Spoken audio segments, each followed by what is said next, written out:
Today, we're going to break down a frameshift mutation within DNA.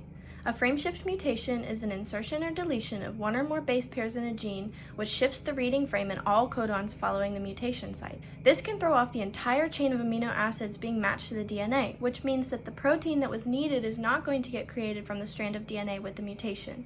Here, we have two amino acid chains. The top chain is the normal protein that the gene codes for. The bottom chain is the chain that comes after a deletion or insertion of a single base pair. These two strands are the same for the first and second amino acids they code for, but at the third amino acid, they code for different ones due to an insertion. Since the mutant chain is so different from the normal chain, the cell won't be able to use it for the purpose it was making it for. This means that the specific protein will not be made with the cell, and they will have to function without it. Not a good situation. Let's take a look at how this happened within this specific protein. Here we have the normal coding sequence and the mutant coding sequence. I've written out all of the codons that code for the specific amino acids in both of these chains. To determine the sequences of the mRNA, we first need to identify where the change is. If you notice, the first two codons are the same, AUG and UGG. But then at the third set, we see that there is an A in the mutant chain and a U in the normal one. This looks like an addition, since we can see that the G and the U from the top chain are around the added A on the bottom.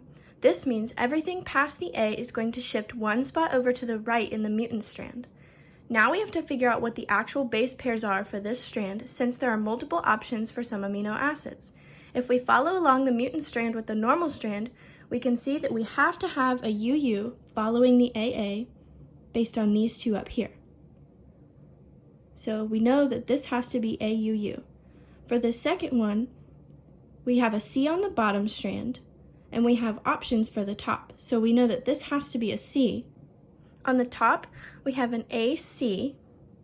We know we have to have a C there, so AC, so that eliminates this U. For the next one, we have to have a U because we have a U here, so that eliminates these options, then followed by AA, so we know that it has to be this one.